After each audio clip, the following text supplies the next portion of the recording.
Hey everybody, Adam Culbertson here. When you finish this episode, or right now, add another Creative Typo Entertainment podcast into your feed. Here's a promo for one right now. Make sure you go and check it out. Hey podcast lovers, are you looking for a story with drama? Please help me. Action.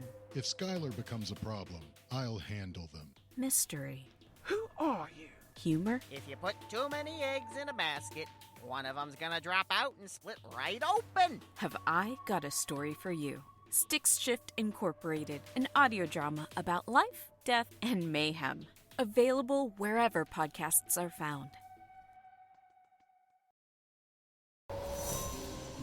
Steel your mind for eldritch horrors of the universe unknown.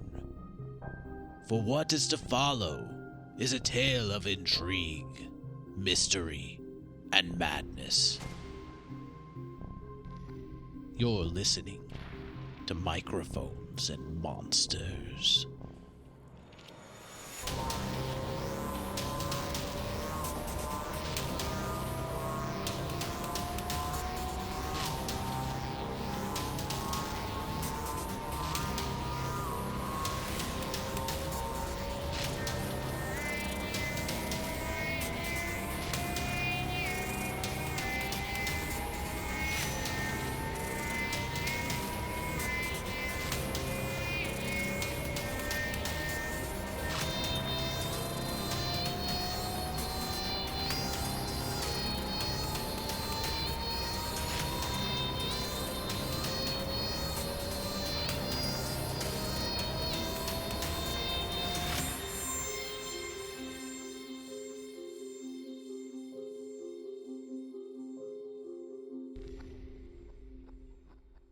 Victor sees around him everybody on the battlefield, and then as this invisible barrier goes around you with the Tattered King there in front of you, everything else on the battlefield goes silent. You don't hear anybody else talking. It reminds you of that time in the hospital basement whenever you were talking to the Tattered King separately from the other two. That was a bad time.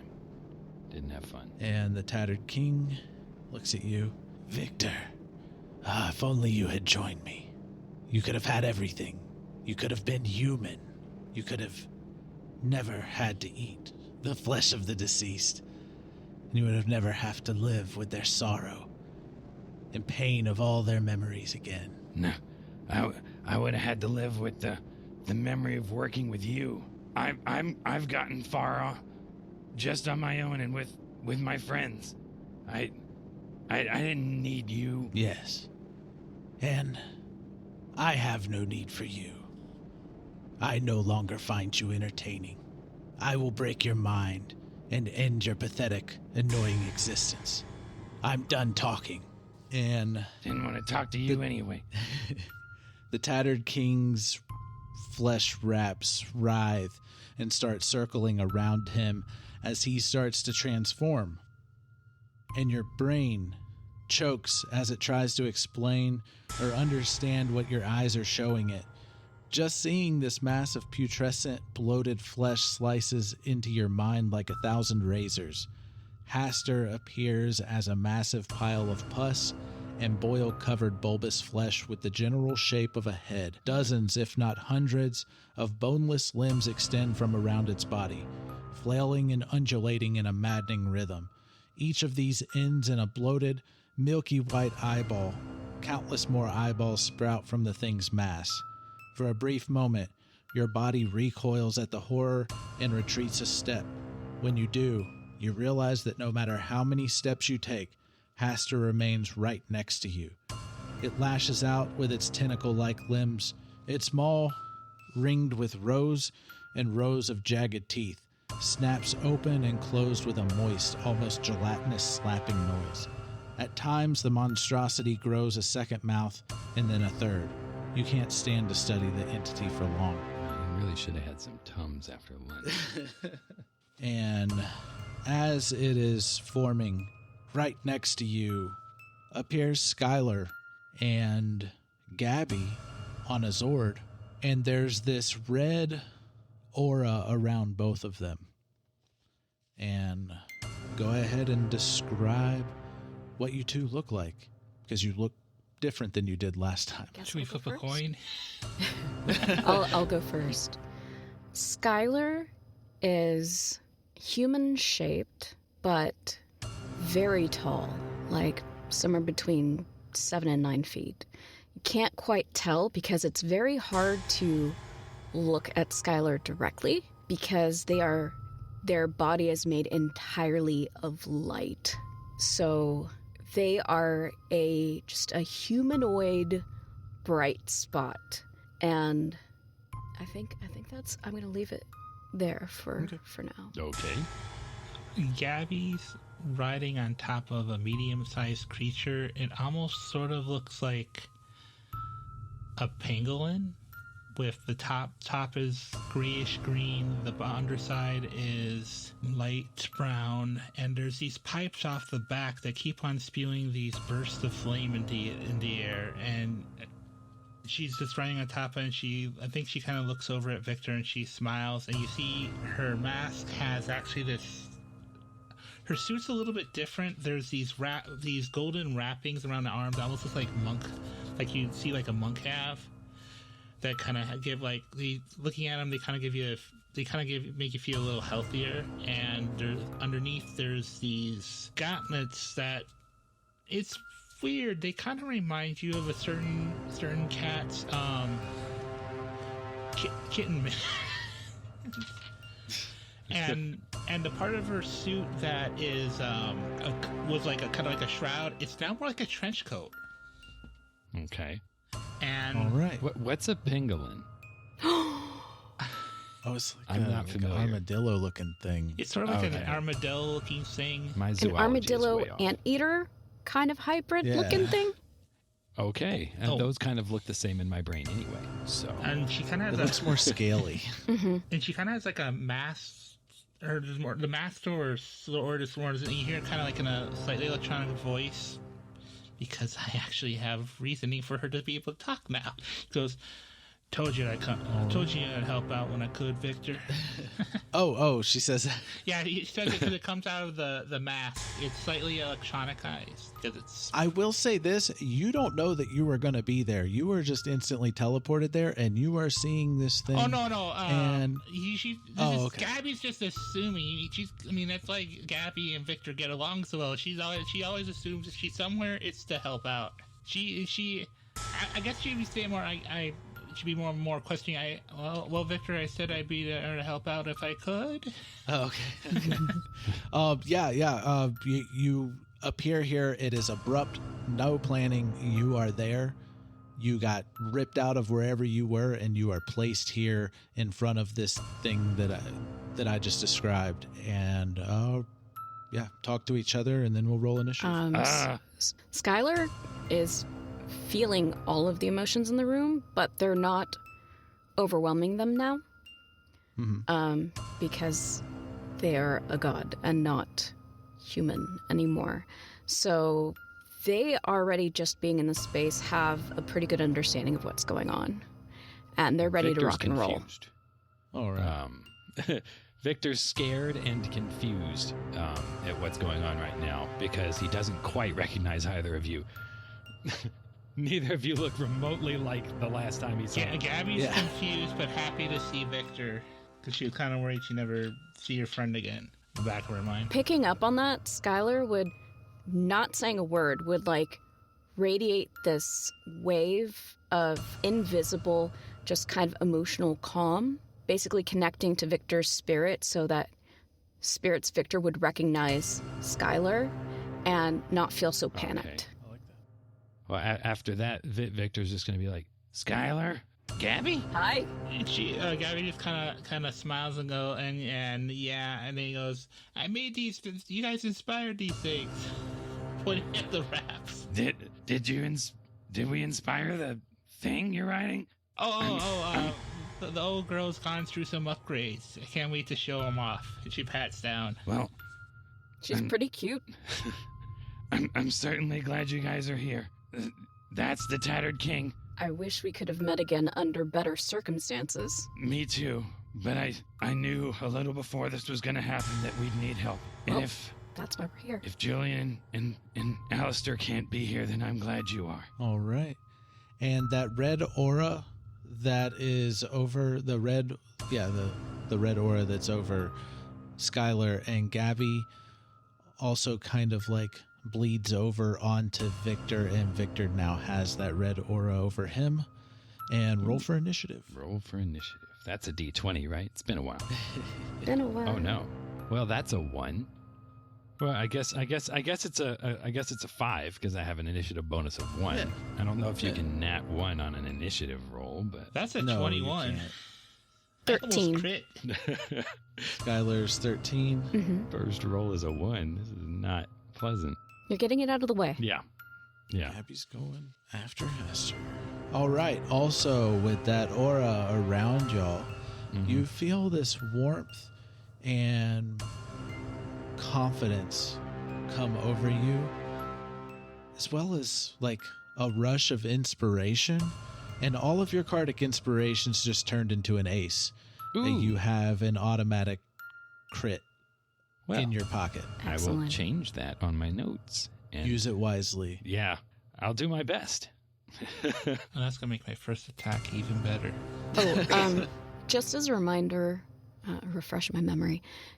Do you have to call the inspiration before the attack roll, or can you do it after? You can roll. You call it before or after you roll, but before you know the results. Okay. Yeah, so you can roll, and if you get a 20, then you can just be happy with it and use it, But if, You roll, get a 1, you could be like, I nat 20. yeah. Plus, I have my little built-in inspiration thingy too. That's convenient. All right.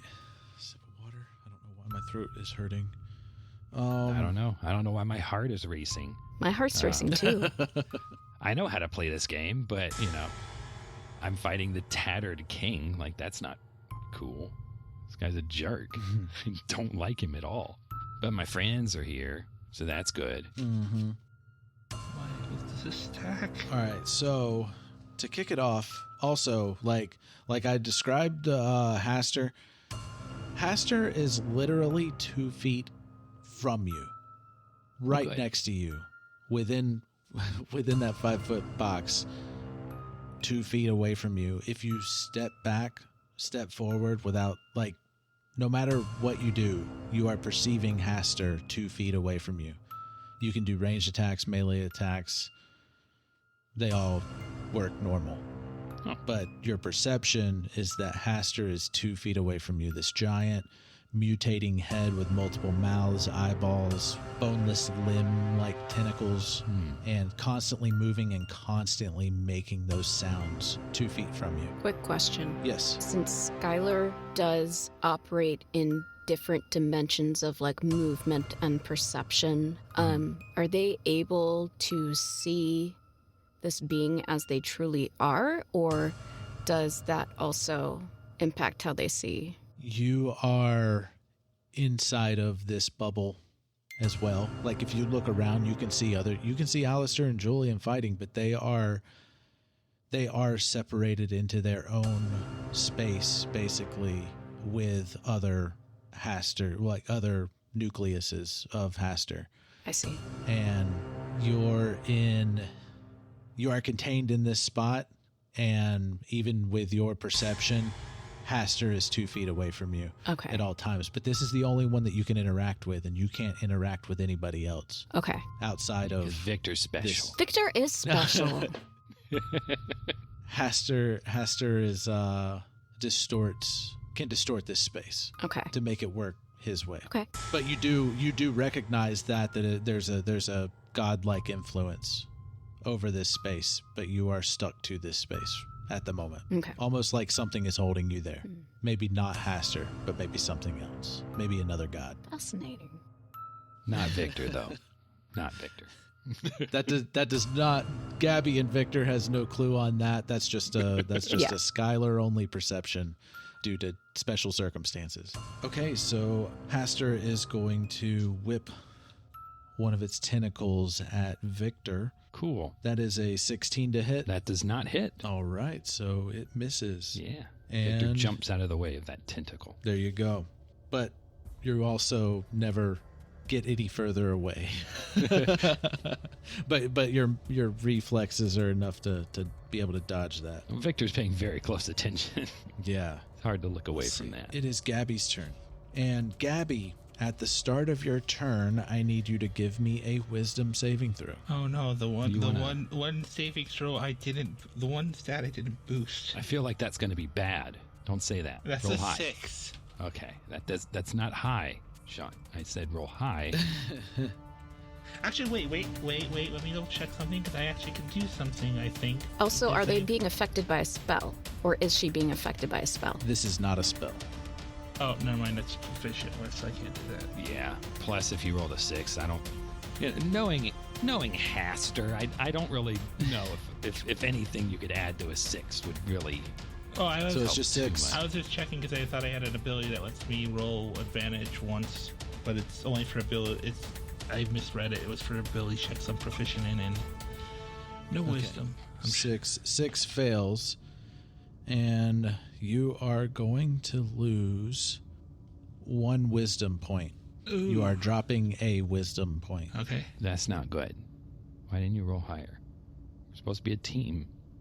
Rude. I'm only proficient in dexterity, sweet flips, and looking cool. And if that one lowers you to a -1 or whatever, that it's happening in real time. All right, now it's your turn. Gabby is going to look at the others and goes, I make a pretty good shield in a pinch, guys, and she's going to slap down onto the Zord and go, I need Exo Zord power now. And she kind of hops up, and you actually see like the Zord kind of dramatically kind of fold open, almost like a Venus flytrap as it's transforming, and she falls into it, and it closes into a much beefier version of the mech that Victor saw last time. And I have so many things that I can combine together to make this first hit, because she still has a great axe. It's kind of weird looking. It looks like it's almost like a shotgun melded to an axe. As I'm going to take a first swing, I'm going to use Cardiac Inspiration on that, because that was a 11. And also Cardiac Inspiration will make this a lot better, because as she swings down, you hear a click, and she's using Explosive Finish with the axe. Okay. So that's going to be... I have so many dice to roll. Nope, you don't have to roll. If it's a crit, it is max damage. Oh, it's a crit? Then... Okay, then I got to do some calculations, because there's a lot of... If you use your Cardiac, that's an automatic. Yeah. Nat okay. 20. Oh, okay. So... Oh, I forgot. Ace is a nat 20. I forgot you did max damage for crits. Okay.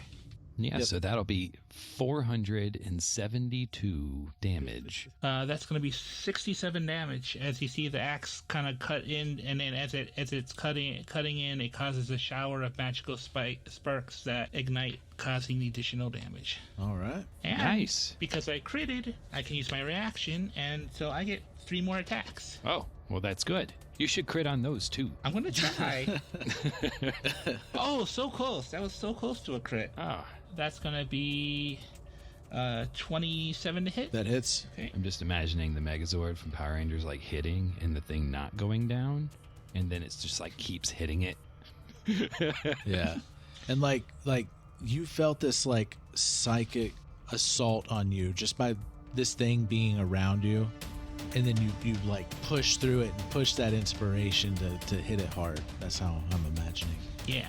Like you did that. That's going to be 19 damage for that one. All right. Yeah. Well, plus Skyler did the little comfort thing.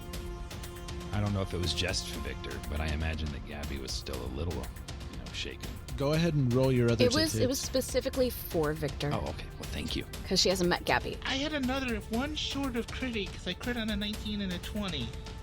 It's 18 and 13 on the dice, so that's going to be another 27 and then 22. Both of those hit. Nice. That's going to be 20, another 20, and wow, that was another 20, but it was a completely different numbers. And Victor's just going to stand there and be like, wow, she really did upgrade. And is that the end of Gabby's turn? Yeah, because I think I used my bonus action to transform, I used my reaction, and I used my attack. And I don't think I have any other options. All right. Skyler, it is your turn, and you don't have to give me a wisdom saving throw. You are also not as affected by the presence of Haster as the other two are. So you're good to go. Congratulations. Thank you. Took a lot of hard work to get here. The stone, is that an action? Yeah, that would be an action to use the stone. All right, so Skyler kind of rises up a little bit, like a couple inches off the ground, and pulls their hands into the center of where their chest area would be. And there's like this pulsating green light that's just like woo, woo, woo, woo, that emerges from their chest and kind of consolidates into this crystal. And Skyler manipulates the crystal and uses it to summon an army of electric elemental beings that completely surround the group. I'm using the Cardic Inspiration on their turn. They go after, right? Okay. Yeah. So their action is to summon this army. So all of a sudden, all of these like electrical light beings are just all around everyone, kind of like this shield. And let's see if I have a bonus action. I think Gabby looking around and goes, "Oh, you're that Skyler. The one and only. I've heard of you."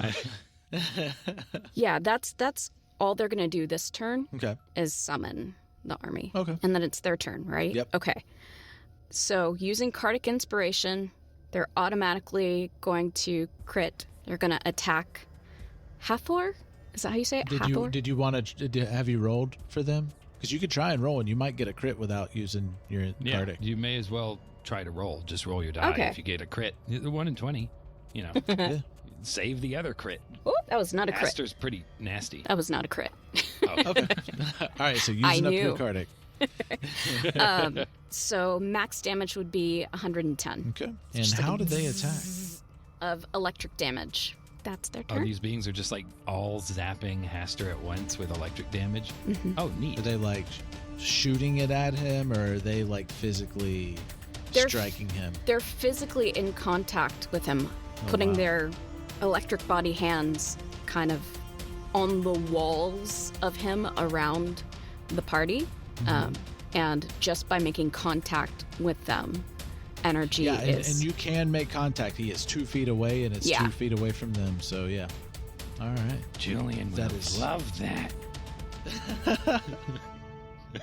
And Victor, it's your turn, and give me a wisdom saving throw as you feel this psychic assault from Haster's presence. Yeah. Like all of a sudden, Victor realizes that like he probably has to do something, and he's feeling very inadequate. That didn't work. Let me actually roll the die. Oh my gosh, I got a nat 20. I got a nat 20. Yeah. Balance out that one I rolled a couple of minutes ago. Well, you succeed. Yeah. Like my confidence in my friends is so high. Like seeing like everyone was powerful enough the last time I saw him, and now Gabby's like attacking with like an axe like 4 times in a row, and then Skyler summons electric armies that just touch Aster and go zip zap. It's wonderful. Okay. I made the save. I'm so excited. Now I got to figure out what I'm doing. Yeah, it is. Yeah, it's your turn. It's my turn. You know what? Victor is just so excited and confident in his friends. He's just going to pull his Dow out if he didn't have it out already. I can't remember if it was put away or not. You probably had it out. You were in the middle of a war, and things calmed down and then got bad. Yeah. So Victor's just gonna slash at Haster. He knows it's not going to do as much damage. He just wants to hit Haster so bad because his friends are here doing crazy finishers. So I'm gonna roll. All right, that was a 25 to hit and a 16 to hit. Both of those hit. All right. So the first is 10 piercing and 1 poison damage. The second is 14 piercing and 4 poison damage. So 11, and then, assuming piercing and poison damage do something. And I'll also use a key point. So I find my pencil. Here we go. I don't want to lose track of my key points. Surely I'll have an opportunity to use the other 13. And I'm going to do it again. Like Victor's just hack-slashing this vision of Haster right in front of him. All right. And that is another, I forget how to count, 20 and 17 to hit. So those both hit as well? Yes. Cool. All right. We'll do this one more time. My turn is just math. So that is an 8 piercing damage, 4 poison damage. That's another 12, and then another 10 piercing damage and 1 poison damage. So another 11. So Victor got some good hits in there. And for good measure, even though it won't work at all, I'm going to use a key point and attempt Stunning Strike, just to see. Okay. Yeah. So see how that Haster works. has to make a Constitution saving throw 15. He could roll a 1. It could happen. All right, so it's a 12. A 12? Saving throw? Mm-hmm. No, it was a 15. Or is no, it, I rolled just... a... Oh, yeah, you it rolled a worked. 12? It worked. It worked. It worked? I stunned Haster? You stunned I will say Haster. this. You feel like you got a connection with the stun. And as all of you are hitting it, all of you have hit it now, you're definitely connecting. The electricity is sizzling on Haster. The blast from Gabbi with the axe are definitely, it's striking, it's cutting this skin-like substance. Same with Victor, but it's constantly mutating and shifting on itself and healing up those wounds like immediately as soon as it's hitting. Constantly making those wet sounds and just nasty guttural sounds the whole time. You feel like you got a connection with that stun, but it doesn't seem to have done anything to Haster. And with that, is that the end of your turn? That's all I can do. Victor's like, take that, jerk. And with that, Haster starts whispering a sort of almost like a lullaby kind of thing towards Victor. Oh, good. Is this a spell? This is a spell. Counter spell. My reaction. Okay. So you are counterspell just takes it out, right? I'm looking it up just to make sure. Or just stops it. I think that's what it does. But I think there is a roll involved, like it's not a guaranteed thing. Oh, if it's a certain level. Yeah. I think. What harm could a lullaby do, really, when you think about it? We sing those to children. It's wonderful. Uh-huh. We also tell fairy tales to children. Okay, yeah, I'm going to cast it at 12th. I don't think there is a 12th level, especially my friends. No, I only have up to That's a 3rd joke. level. So the DC is 10 plus 3, so 13 would be the saving throw for it to not break the spell, if I'm reading this correctly. Oh, yeah, because it is a 5th level spell, so yeah, you would have to roll. So I roll? Okay. I think. Let's see what happens. No, I can look at my... It does not work. It Player's is in vain. Oh, you roll low? I rolled a 1. Oh, okay, yeah. Yeah, that's going to fail. Well, maybe you didn't roll a 1. So you try and stop this spell from being cast, and this lullaby comes out, and Victor, you instantly, as it starts creeping into your mind, you recognize your mother's voice and a song that she would sing to you when you were a child to help you calm down and go to sleep. And it's very disturbing to you, and you are going to take 22 psychic damage. Okay. And your deepest fears creep into your mind of you changing when you went through your changing from human to ghoul or to crypt folk. And you are frightened. Oh, hold on. No, give me a wisdom saving throw. I forgot about that. Wait, before any of that happens? Yes. Let's see if that happens. Okay. I got caught up in the counter spell failing. Did I automatically take the damage no matter what, or is this roll to save against the damage too? This roll is to try and save against that. I didn't save. That is a 4. Okay, yes, you are going to take the 22 psychic damage, and you are frightened. I forget what frightened means. I always forget what these statuses mean. Like, you don't have to run away or anything, you just can't move closer. Yeah, I can't move away either, so... Yeah, you can't. A frightened creature has disadvantage on ability checks and attack rolls while the source of fear is within line of sight. And you can't willingly move closer to the source of its fear, but it's right there, so that doesn't really apply. Okay, so I just have disadvantage now, pretty much. On ability checks and attack rolls. Cool. Well, I didn't want advantage anyway. Good thing I still have my crit. And yeah, that is not pleasant. And we are back to Skyler.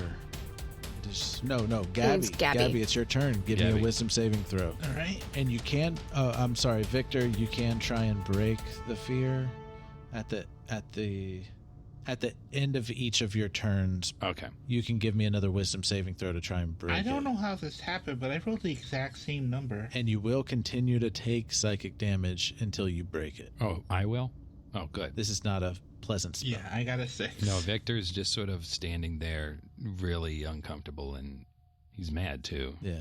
All right, Gabbi, what was it? A 6. A 6 fails. You are going to lose. Only a 6-4, man. That is also wisdom. You are going to lose 2 wisdom points. Okay, so I think... For a total of... You've lost 3 wisdom points. Okay. I had to make a note on my sheet so I remember where my original was. Mm-hmm. I think Gabbi kind of... She's startled by this, she looks to the others and goes, "No. Fuck this god." My friend Marcus is here. He would say it. We can do this. We are heroes. And she reaches up one hand of the exosword and flips off past her. And I'm going to do an empowering pose as a bonus action. As harmless explosions happen. 3 harmless explosions happen behind each one of us. And you now have advantage on your next. If I remember correctly, next saving throw you make for 1 minute. Okay. Are you doing a ranger pose with the explosion? She is, but she's also doing it where she's going to half. Oh, okay. Given the finger with the pose. Yeah. And then she says, I'm imagining Skyler, very empowering, just very omnipotent, very powering pose, just kind of floating there. Gabbi given the finger with a ranger flourish, and Victor is just he went from being very, very confident and happy that everything seems to be going really great to he's just kind of looking around doubting with that explosion behind him.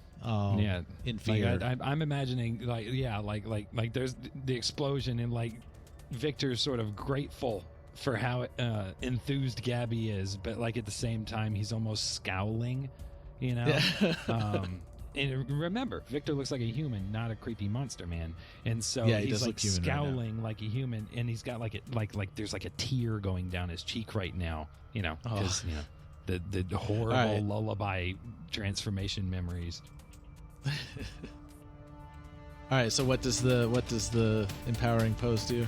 It gives advantage on our next saving throw for 1 minute. Okay.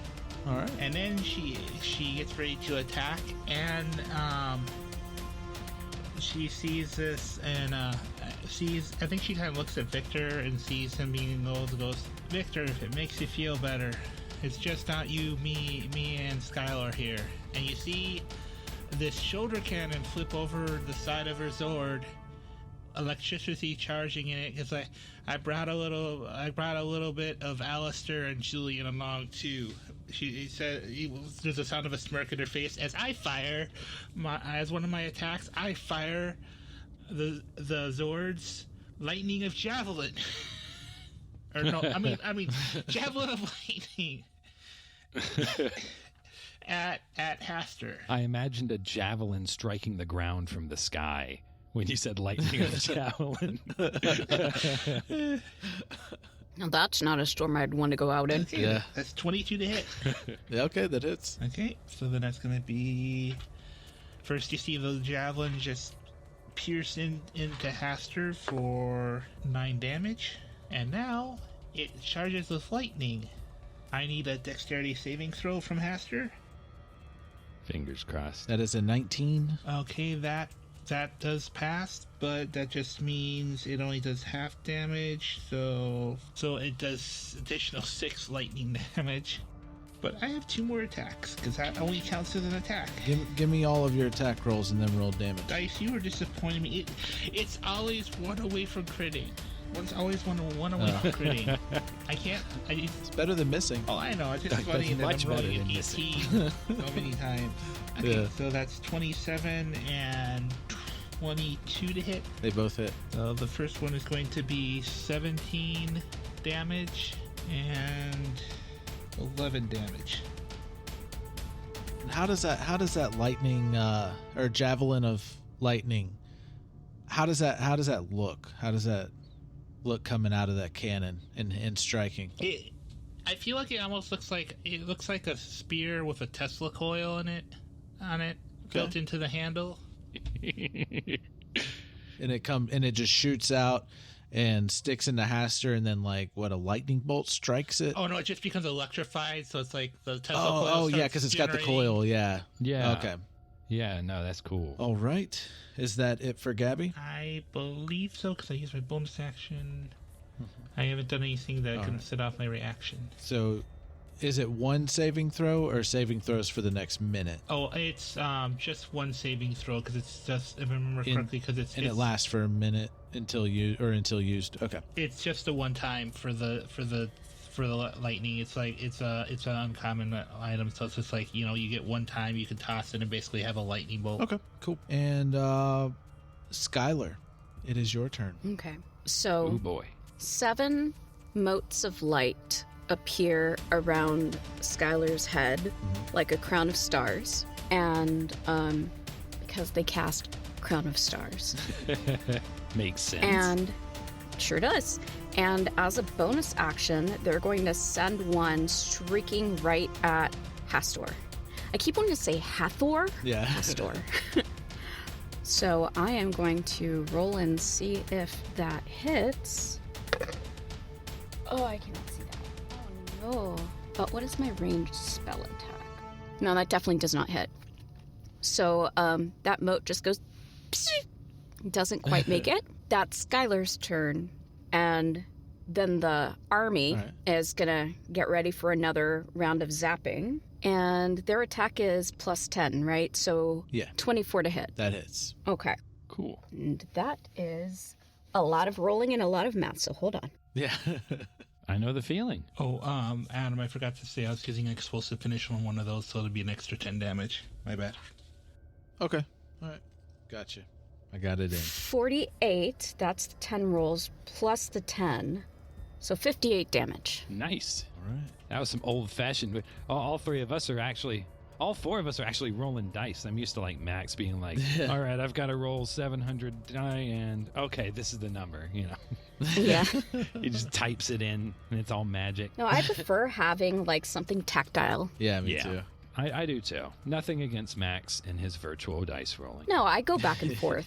All right, so the way that plays out, that mode of light is streaking towards Haster, and it's almost like one of the tentacles just comes from the head, the body, the nucleus, and forms a new tentacle and almost grabs the mode of light and tosses it into the sky. Wow. And then the army starts electrocuting, and you're smelling the sizzling of the burning flesh of this nucleus. I like to think that he was distracted by the light, and then the army just came in while he was distracted. Ooh, I like that. Like a lure fish? Yeah, yeah, exactly. That was Skyler's plan all along, was to distract him so that the army 100%. Could zap again. And it is Victor's turn, and give me a wisdom saving throw, and you have advantage. Well, I have advantage and disadvantage. That's ability checks and okay. Ability attack. Is not okay. Got it. All right, I'll just roll 2 at the same time. We'll see what happens. They got stuck in my dice tower. I'll just tap the side. They both fall out. And oh my gosh, I rolled one of them I rolled and got I forgot how to roll my dice. Whatever, I got a nat 20 again. Oh, okay. The other one I rolled a 13. I was going to add it up. I'm like, what do I add? Do I add my proficiency bonus? What do I add to a roll? I can't even remember anymore. You passed it with a 20 plus 2. So I rolled a 15 wisdom. And a nat 20. So 22. Yeah, you succeed. That psychic assault from Haster's presence, it's not quite overwhelming you to the point it's creeped into your mind too much, but you still are feared, and it's the rest of your turn. Yeah, like I'm like he feared me, and then like Gabbi did the little sparkles, and then I saw Skyler zap them, and so like Haster's trying to creep in again, and I'm just like so determined to not let him because I'm so ticked off at him. Yeah, Victor really does not like reliving the past. All right, let's see. Do I want to mix it up, or do I just want to hack and slash some more? Because I can't really use a barrel, which is disappointing. It's kind of close quarters for a barrel. He's 2 feet away. The barrel will hurt me. I mean, you can, just like everything else with spells and stuff, you can place the barrel behind him. He takes up a 15-foot space, so you could toss the barrel at the back of him or something, or like roll it under him, because he's... Like, you could roll it and attack it to make it blow up under him, because he is floating. It's not on the ground. Okay, yeah, give me a moment. Let me just glance at the barrels just to see what I've got. Okay. Because you got one barrel left because you used one already. Oh, that's right. I may as well. The barrels have been very fun. Just, be aware that it may release monkeys or wasps or something. Whatever. That happens. Blink monkeys. Yeah. I don't even know what a blink monkey is, but your demise. I'm sure. Okay, let me see. Where's the thing? What do I do? I think they're basically jump scare monkeys, basically, because they pop in and out. It's not like any other blink creature. Yeah, they're kind of phasing in and out of this plane and hoarding all over the place. Well, there's only a 1 in 8 chance it'll be a monkey barrel. Victor's going to summon a barrel into his hands with a bonus action. All right. And it will be a chaos barrel. I cannot believe it. Oh my god! I call this my chaos shirt. It says I love PMS, and PMS is actually initials for a sports company. Oh. Yeah, but it's hilarious because, yes, I know many people that suffer from PMS, and it does not sound enjoyable. All right, so because it's a chaos barrel, I have to roll. You know what? I'm going to seed it as a chaos barrel and just be like, sure. Like to myself, it's like, almost like, again? Said it was random. And Victor's gonna toss it in the direction of Haster, and then just whip out a rap at it. Do you want me to roll to hit the barrel? With advantage. I'll give it to you with advantage. Okay. I want you to hit it. I want me to hit it too. The higher one would be 8 or 17. Or no shit, you have disadvantage on attack rolls. I have disadvantage on attack. I rolled 2 die at the same time. Okay, now. So you just have. You know what? I'm gonna. I'll use no my, disadvantage. I have disadvantage. No. Okay. You have nothing. You just roll 1 die. Okay, I'll just roll one more. I'll just roll again. Yeah. That hit. It was 25. 25 to hit. Okay, yeah. I have to roll for damage because it does have HP. It's got 15 HP. And I do 1d8 plus 5, but it also hits the ground after I throw it. So yeah, it's gonna hit the ground too. Yeah. So I did 12 damage off the bat. So if it does, that's enough to break it. Yeah. All right, here, moment of truth here. So I essentially did it where I knew it was far enough away from us to where it's hopefully not going to do anything, because it's a 20-foot radius for a chaos barrel. So I threw it behind Haster to where it hit him and not us. All right. Everyone will be sad to know he was not polymorphed into an axolotl. Oh my gosh.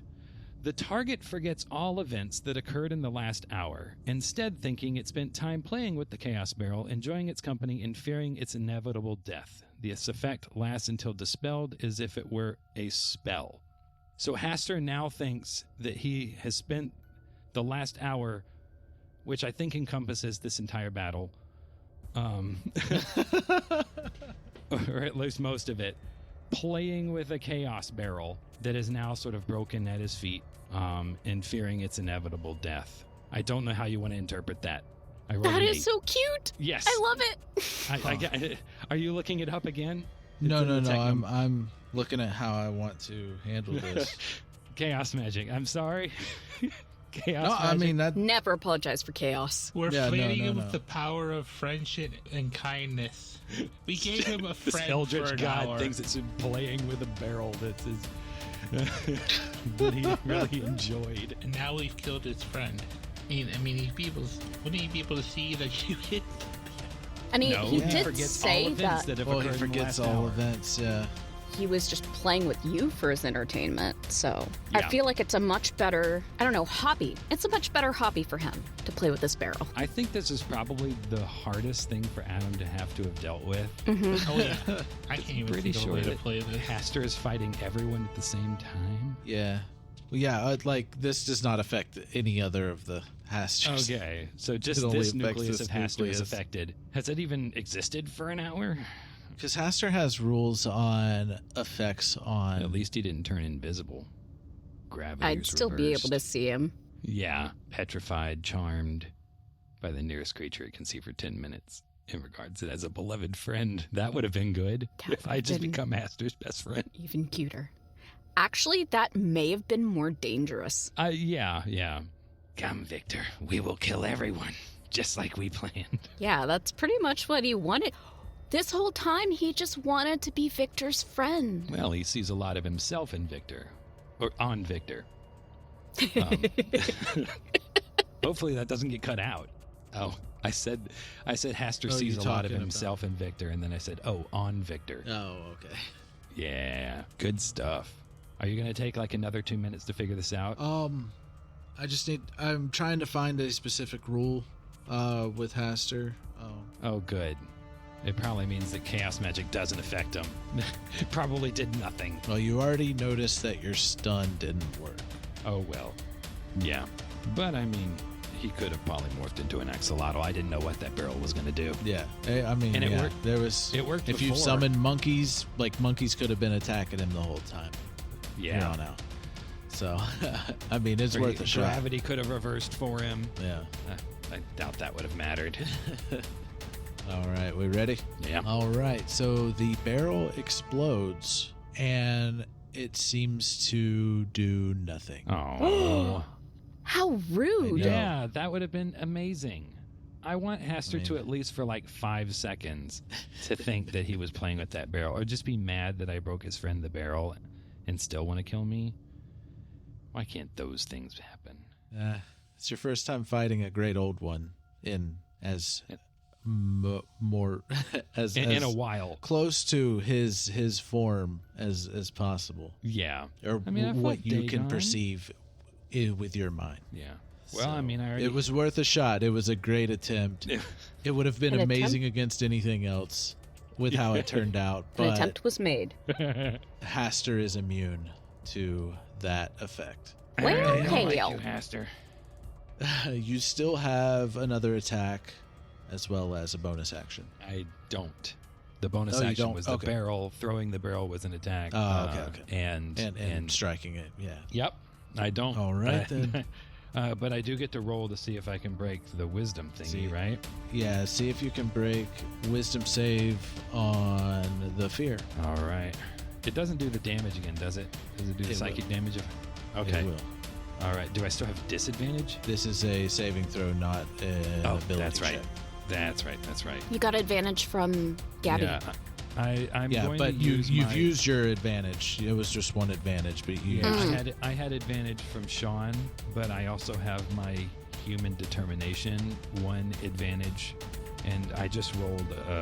It's a wisdom saving throw. I just rolled 5 total. I'm going to roll one more time just to see. Okay. I'm going to use that inspiration. The human determination roll. Well, how lovely! I got it all the way up to a 6. Ooh. So I'm still afeared. All right. You are going to take another 22 psychic damage as well. Wonderful. I didn't need my HP. Okay, now I'm scared because 666 on saving throws. We'll be fine. Yeah, we'll be all right. 56 HP. And back to the top of the round. Gee, who goes first, Adam? Does he automatically get to go first? Does he? Does Haster even roll on that, or is it just he gets to go first? Oh, he's a greater old one. He goes first. That's what I thought. Or a great old one. Or they go first. I'm going to roll to give up. So, Haster is going to... His biggest eyeball is going to flash at you as a green aura starts washing over you. Ooh. And this necromantic energy starts surrounding you. Victor? Oh, good. I like that. And give me a Constitution saving throw. Okay. At least it's different. All right. That is a 19. That succeeds. Yes. So get out of here with your necrotic green energy. I said what I said. You are going to take 18 necrotic damage. Wonderful. All right, and it is Gabby's turn. Give me a wisdom saving throw. I'm trying a different dice this time. Okay, that one. Oh, that's I've been shortchanging my saving throws the whole time. Oh, damn. Yeah, I keep forgetting that I have Diamond Soul. Ooh. Yep. Was it enough to get you past 10? I gave myself advantage. I can use key points to re-roll. Oh, okay. Advantage did not help. It's 12. 12. Yeah, that fails. And you are going to lose 3 intelligence. Oh, 3 intelligence? Okay. Oh, wait, was it an intelligence or was it a wisdom save? It was a wisdom save, and you lost 3 intelligence. Okay. So it's random. Yeah. Oh, okay. Gabbi is drooling and it is now. Compounding on how much you lose each time you fail. Oh, I hate it. Oh, boy. Okay. Can Victor see this going on? Is it visible that Gabbi is Gabbi is being psychically assaulted by the presence of Haster. This is what you're feeling, and you are feeling your mind is breaking, Gabbi. I feel like each time he's failing, you kind of see the Zord kind of shudder and shake, like it's like she is struggling to keep control. Mm-hmm. And it's your turn. How bad is Victor looking right now? I don't think he's bloodied yet, is he? What's bloodied again? Half HP. Not quite. No, I have a normal max HP of 85, and I'm at 48. So I'm probably the biggest thing is still that fear. That fear is definitely still. Yeah, Victor's still shaking because I forgot that I could use a key point to re-roll it. I will say with that necrotic energy, even though it was a success, it feels, or it looks like Victor is like, that effect whenever the like you could see heat vapor. Heat vapor is coming off of Victor, and Victor, you're feeling actually kind of dehydrated. No, in a way, it's not overwhelming or anything, but you are starting to feel parched in the middle of this fight, and I guess you would kind of associate that with your fear and anxiety that's with everything going on. Oh, okay.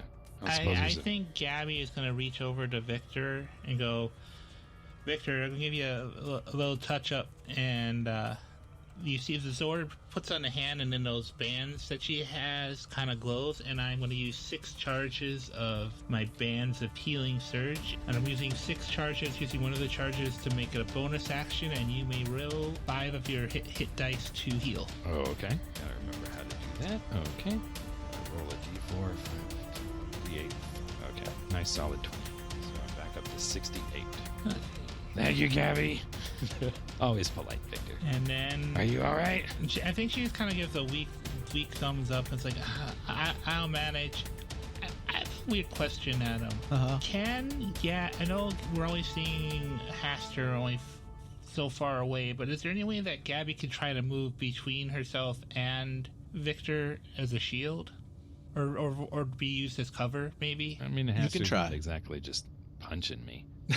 He's singing me lullabies and you can try me with necrotic energy. Yeah, I think Gabbi would try to do that. Move forward into that. All right, so you are moving. Oh no! He says you're moving, and then he looks down at his notes.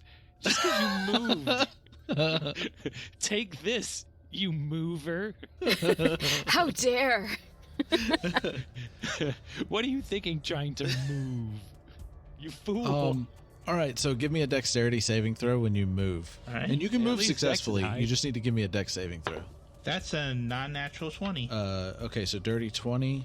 Okay, so you succeeded, but you are still getting struck by a tentacle. Bring it, I got like 300 HP while I'm in the suit. You succeeded, but whatever. Welcome to horror gaming. You're going to take 14 bludgeoning damage. All right. You live, but you wish you hadn't.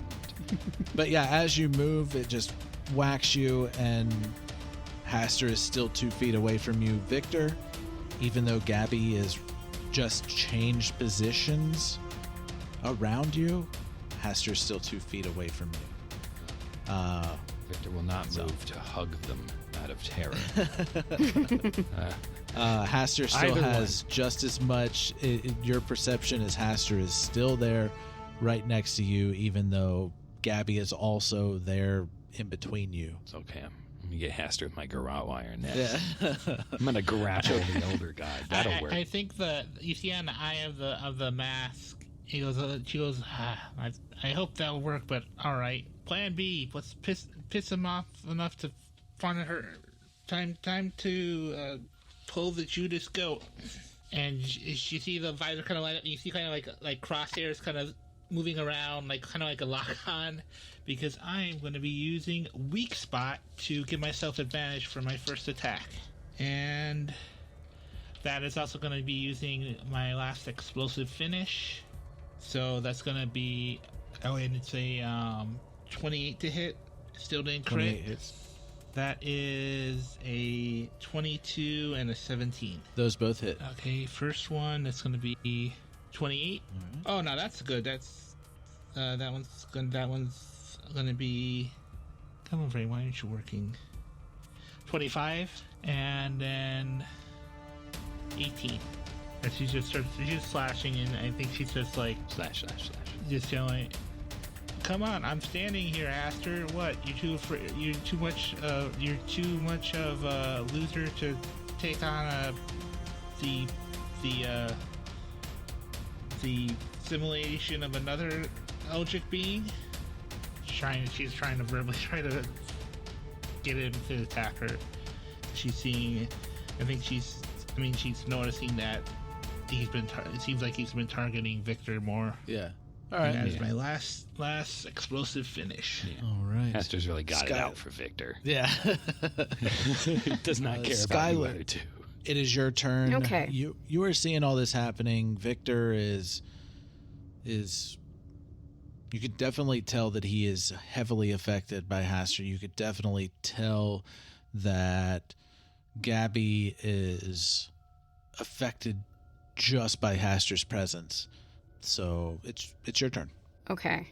I don't know if this will work, but I'm a try. Yeah, that's good. That's all you can do. I suspect that it will not apply to Hastor, but I'm going to try anyway. So Skyler's eyes flash open, and there's like a ripple in their form, and almost like this buzz in their being. And there's this inexplicable wave that folds in more dimensions than the human mind can comprehend. And Skyler creates this invisible to humans form, geometric form, and kind of expands it until the walls of this form are in contact with Hastor, and they are casting Banishment, which is a charisma saving throw of 17. Hastor's not that charismatic. Could be. That is a 28. Yeah, I figured it wouldn't work on them. But it was worth a shot. Okay, as a bonus action, Skyler's going to send one more of the motes from their crown and attempt to attack. And let me see. You got 6 of those left, right? Nice. Correct. So I'm sending number 6 out. So that is 11 to hit, which does not hit, correct? Correct. Okay, so this dice jam. All right. And so that's Skyler's turn, and then it's the army's turn. All right. And they're going to try to hit. So that's 23 to hit for them. And their damage, this time I got 10 d10s, so I can roll them all. I don't have that many. Okay. Let's math. 43 plus a 10, 53 damage. Ooh. Lightning damage. I like that army. It's a good army. Me too. All right. It is Victor's turn. Okay. Victor is sort of thinking about his situation right now. He's still Oh, does Skyler say anything to any I'm sorry. Does Skyler say anything to anybody? No. Or Skyler's not very talkative. No. This time around. No. No. Okay, Skyler is very like focused. Beyond human, and like pulling words down into human is like still a challenge they're working on. Okay. All right. Sorry, Steven. No, that's fine. So Victor is going to use stillness of mind to end the effect that is making him frightened. So Victor's like... I'm sorry. I do have to... you do have to do a wisdom saving throw. I forgot. I almost forgot. Oh, okay. Before you do your turn. You don't let me come back and do that. All right. Well, that was a 4. All right. You are going to lose 1 intelligence. Okay. Honestly, that's one of the best ones that could have happened to for the moment. All right, continue. So Victor's going to use stillness of mind to keep himself from being frightened. So it's almost like Victor dropped his guard a little bit for the dread to push out Hastor from his mind with that lullaby and like the horrible memories and stuff like that. Like Victor realizes that he's not the damage dealer here. Yeah. And he's trying to figure out what he can do, but he knows that he can't do anything if he allows that to continue happening. So Victor is pushing that out of his mind with all of his will, and so it kind of, the action of doing that made him drop his guard, and it sort of, after he managed that, then it overwhelmed him with the dread, since you came in after anyway. And so that was my action. For my bonus action, Victor is going to sort of just reach behind him and grab one of his injections. He's going to grab his injector and inject himself with whatever the wisdom one is, so like the one that like sort of helps him think clearer. He's going to inject himself with that, so that's a +3 to his wisdom for the next 5 minutes. So presumably the fight's going to be over in less than 5 minutes. So that pulls my wisdom up to a 17, and so that makes my modifier another +1, I guess. Is that so +3, or is that a 4? 16. I'm trying to think. No, the injection gives you a plus. An extra, it gives me an a additional +3 to my wisdom, not a +3 to my wisdom modifier, and so I have to figure my modifier up. Unless you wanted to give it to me a +3 to my modifier. No, it was +3 to modifier. It was +3 to modifier. Oh, that's how stuff like that works. Yeah. Oh, okay, cool. Well, in that case, then right now I've got a modifier +5 to my wisdom, which raises my because that was a +3. So for the next, I guess, 5 minutes, probably the duration of the fight, I would imagine. My defense goes up to, my AC is a 21, and the key save is now an 18. So Victor's just like standing there, And he's almost like muttering to himself. It's like, get out of my mind. And as you say that, oh, go ahead. No. That was it. So as you say that, a very intrusive, whispering voice enters your head and says, I said I would break your mind. Now die. And Haster just cast power word kill. Oh. Counterspell. Okay. It's not the first time that's happened to Victor. You do have to roll. I do. I'm checking what my roll's gonna be.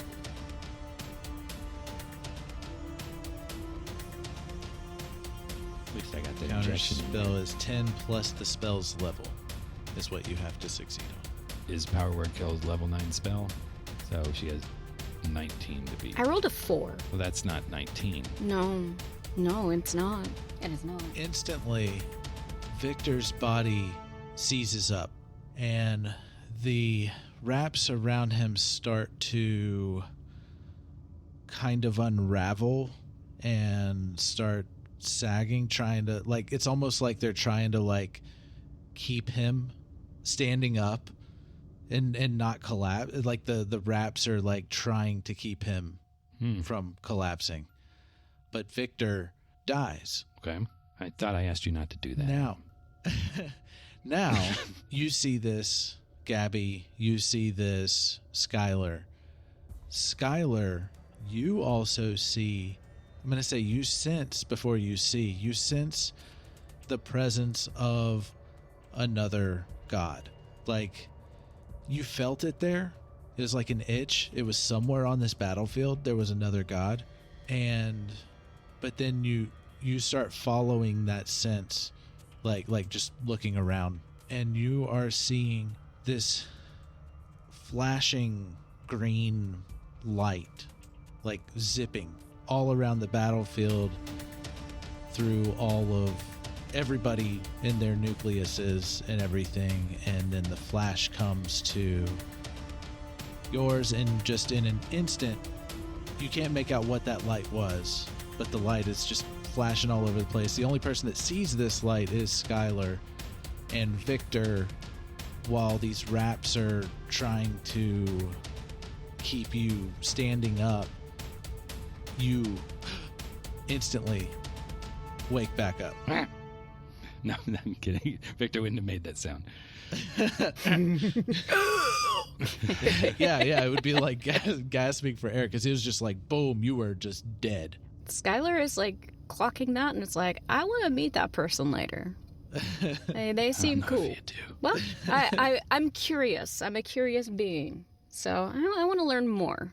Knowledge is power. And Victor, you are back alive. Okay. Can I do something? But you are weak. You are at 1 HP. Okay, that makes sense. And as that happens, you come back alive. You're getting this urge. It's almost like your wraps are trying to talk to you, and we're going out of turn, kind of free-forming this right here. Your wraps are trying to communicate with you, and they're wanting power. Like your wraps are desperate. Yes. They're trying to keep you alive. Your wraps are very emotional right now because you just died. Mm-hmm. As all of us are. And your wraps are urging you to do something that you wouldn't want to do. To Haster, to try and gain power. Yeah. Okay. I think what Victor's going to do is he'll like sort of, through this connection with the wraps, Victor knows.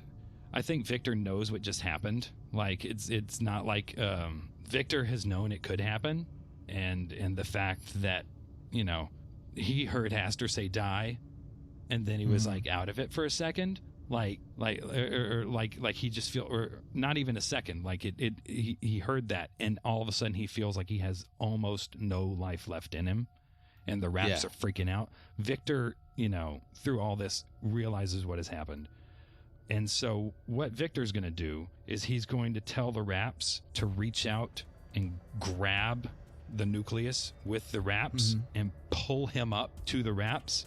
And yeah, because you're not even standing on your own. The wraps are totally keeping you standing still. Like they're all over the place. Yeah. Yeah, like Victor's telling. No, I'm saying that makes a lot of sense. Yeah. Yeah, the wraps are going to grab Haster and pull Victor at him, and I'm going to use that ace that I'm pointing at. You can't. No one can see it, but I'm going to use that ace to crit on a bite, like straight into the. What was it? The biggest eyeball. Oh yeah, there you go. He's gonna bite it. The biggest eyeball currently, because it's constantly changing. Yeah, just like the biggest thing that looks like it's a thing. Yeah. Kind of also the one that looks the most appetizing. I mean, there's a horrible, gross visage. The thing that looks like you can swallow it the easiest. I figured that'd be an eyeball. He's gonna go up and he's gonna do that, and he's going to do a bite. So like as an attack, but it's a crit. And also I'm using the key point, I got worked up in the moment. I was going to use the key point. You have to use the key point before. But I'm going to do the psychic feast on him. And so that's going to it does the bite damage, obviously. So that's going to be 1d8 plus 4. So that's 12 damage. And then it's going to do another 6d6 damage. But of course that's max as well. It would be max, yeah. So that would be 6 times 6. Oh gosh, why can't I do that right now? 36 damage, and so that's psychic damage. So he's like, like Haster has been like breaking into his mind this whole time, and Victor's gonna do it back to him, and Victor's just going to Victor's gonna probe his thoughts a little bit, and he's going to he's going to do the best he can to force Haster to show him the memories where Haster was the most upset, sad, angry, whatever. Like the last time Haster got his butt kicked, Victor just wants to see it. He knows that he may not even be able to do anything, but he wants to almost embarrass Haster with this damage and with this knowledge of Haster. Like he wants to just screw him over. All right, so with that, you start getting a vision. It's almost like you're viewing the battlefield that you're on right now from a great, vast distance. And while you're that far away, you also see it like you are right there, seeing it from above, seeing it from a distance, and seeing it from hundreds of points of view at the same time. And the vision ends with a extraordinarily green, fiery, bright light to the point it blinds. Like it feels like you feel the burning in your eyes as it's happening. And it's starting to overwhelm your mind to where you feel like your mind is about to break in this vision, like you are about to lose it. But at the same time, your Skyler and Gabbi, while this is happening, you start seeing the wraps pulsating and growing and pulsating and growing, and they're just going nuts, and they are constantly growing and wrapping more and more around this nucleus. Victor, you're feeling that power. You're feeling the memories starting to slowly, one by one, leave your mind. It's like you're being comforted by your wraps emotionally, like it's telling you that it is pulling that from you to use against itself. Well, its past self, like it Haster. Sweet. This nucleus. And it starts, and you come out of that vision, and you're just watching the wraps, and they're maintaining attachment to you, but growing way beyond anything you have ever been able to do with them. And you start crushing the nucleus until it's nothing. Well, there you go. I did it. And the barrier, the invisible barrier around you starts to crack. And Skyler and Gabbi, as Victor falls to the ground and his wraps shrink back down and they're just barely hanging on to him, like they're droopy. Like they're trying to form some kind of human appearance, but they're droopy on him, and you can see Victor in his cryptfolk form underneath these sagging wraps that are trying to mutate. And you're starting to dematerialize and starting to get sucked into this invisible portal behind you. But you have time to react and talk. Okay. And Victor's he's aware right now. He is aware. Victor is aware. He's just like barely conscious. Does it feel like the wraps are a separate entity from Victor? Yes. Okay. But they are very weak now. Yes, I can do something called demi-plane. Mm-hmm. So I'm going to run this by you first. But I would create basically a shadowy door on the floor. Mm-hmm. And a medium-sized creature can pass through without any problems. And then once the spell's done, or I could end the spell, anything inside of that like pocket dimension, that demi-plane, can't escape. I was wondering if I could do that to the wraps without harming Victor. Well, Victor's wraps without are harming good. Victor. Yeah, They Victor's are good wraps are good. They are okay. The wraps are good. The wraps cared enough about Victor to help him destroy the nucleus of acid. Okay. I wasn't sure if it was one of those things where you like sold your soul to the devil and it's going to come back to bite you. Nope. Oh, no. You sense nothing but love and compassion in these wraps. Yeah. Okay. Yeah. Well, the wraps, totally the throw wraps care that out about then. Victor Excellent. because Victor cares about the wraps and their buddies. Aw, that's sweet. But they don't even on feel the gross brink. anymore. They are on the brink of death, the same as Victor at this point. Okay. Because they are a living life form. It's like a symbiote. It is a symbiote. Gotcha. So I feel like Gabbi would eject herself out of the Zord and run over to Victor and the wraps, and she throws her arms around Victor, and I think she's going to try to pump the remaining charges she has into both as she's hugging them, and I think like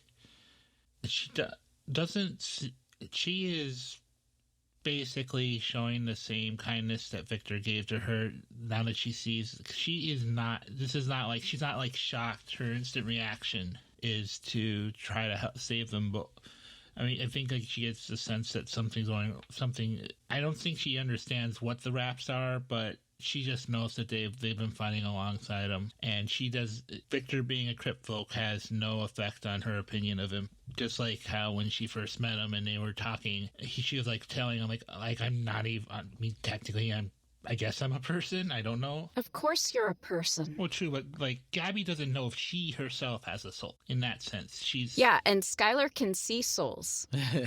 Yeah. So Skyler's comforting Gabbi as well. Yeah. Guess what, Gabbi? You're Skyler... a person. Congratulations. Skyler is also really like has this urge to hug, like physically hug, both Victor and Gabbi and the wraps, of course. Now that Ditrie understands what the wraps are about. And the thing is, Skyler understands that their form can be, when in contact with physical beings, can be really intense and sometimes uncomfortable and painful. Mm-hmm. So physical contact, probably not the best idea, but Skyler will stand there and kind of like air hug and then like send out waves of love, so they'll feel the comfort and hug without being like overwhelmed by, oh my goodness, there's a god touching me. Yeah. How respectful. Especially when you're down to 1 HP. Today. I didn't. And Skyler doesn't have any healing stuff on them. Victor has a belt on him. Victor's Dao, his sword, does have it's infused with healing spells. It's infused right now with 10 cure wound healing charges. So I don't know if Skyler would be able to like read Victor's mind and know that. Because like Victor's like lying there like he can't even activate it himself. Okay. Does Victor have to activate it, or can Skyler do that remotely? It's activated by touch. I think anyone can use it. I don't think it just has to be Victor.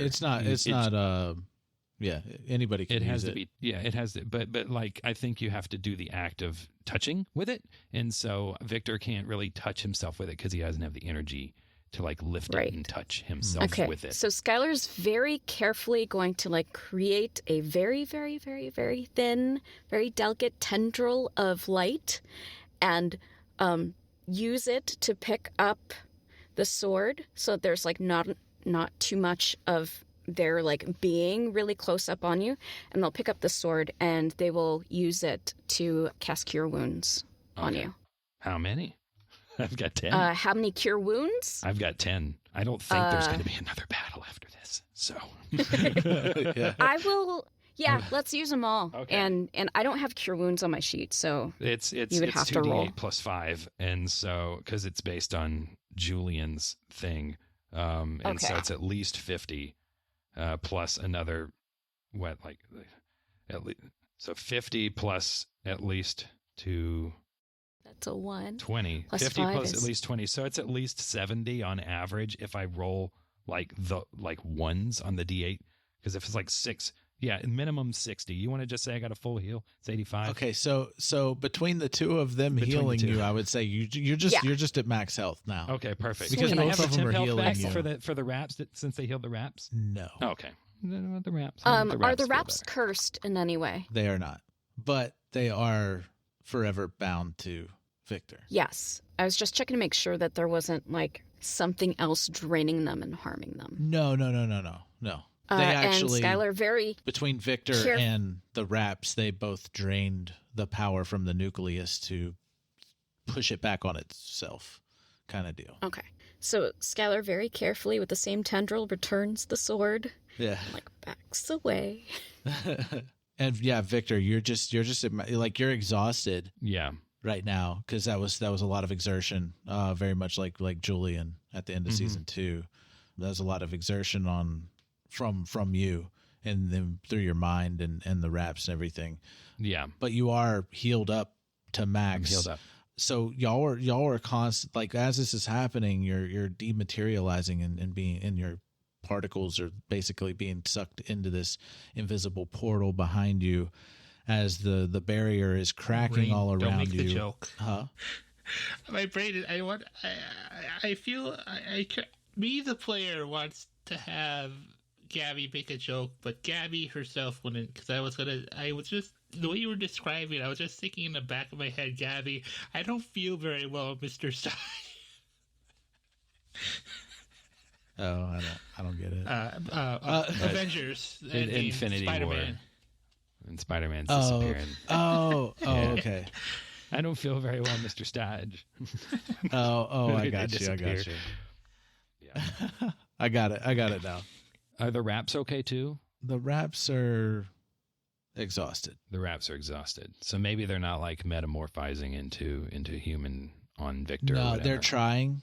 They're trying to form a human form over your body. But mostly like I'm looking for interaction between like dialogue, role play, right here as they're fading away, basically. Yeah. So Skyler leaves with a benediction for Victor and says, "May you stay safe. May you have freedom of movement." And so you have freedom of movement for the next hour. Oh, okay. Right before Skyler pops out. I don't know what freedom of movement is. I can copy and paste into chat. Thank you. And like as you're disappearing, Victor would be like, "Thank you, Skyler." Like he'd almost yell it because he knows you're like almost going away, and he would just be he figures that you could probably hear him even after you disappeared for a minute, just because you seem like you got a little bit more going on than the last time. Just a touch. I think Gabbi deforms her henshin suit and she's just in her normal form, and she squeezes Victor one more time and goes, "I don't know if we're going to see each other again, but it was good to see you, Victor."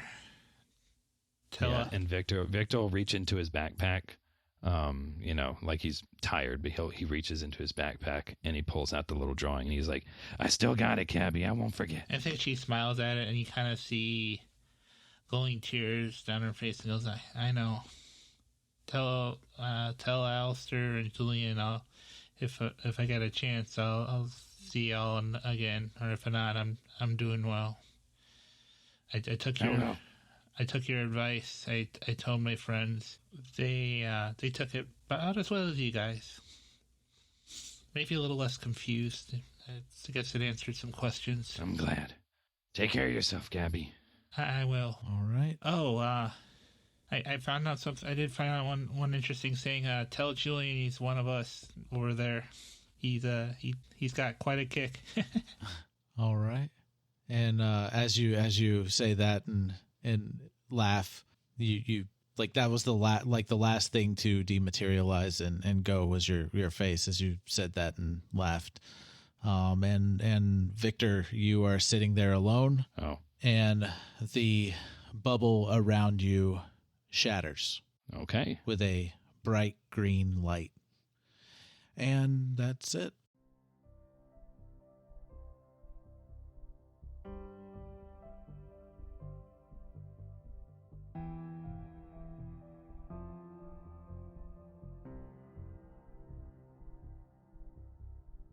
Hey everybody, it's Steven here. As if you didn't just listen to me for over an hour. How about that finishing move, huh? This entire campaign, Victor, ever since getting a little taste of Dagon, has resisted biting, gods and eldritch horror beings and stuff like that, normally he's just eating, a truck driver or something. But he finally got to, take a bite out of crime. Or evil or something. And his friends showed up. Hey, you got Skyler and Gabbi,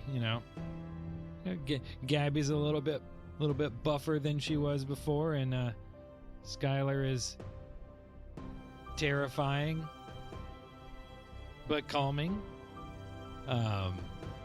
Big thanks for Sean and Ditrie coming back to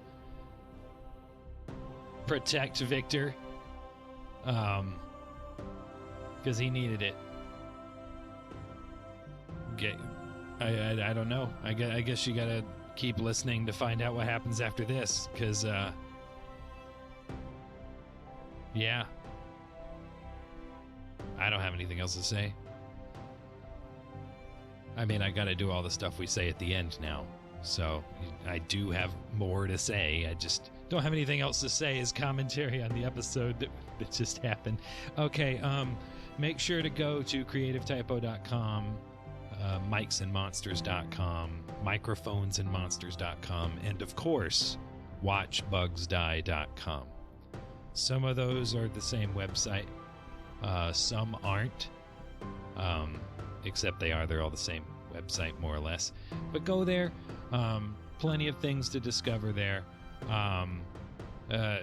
Also, there's a link to our Patreon. If you want to go there, you can support all of Creative Typo, all the content that we generate.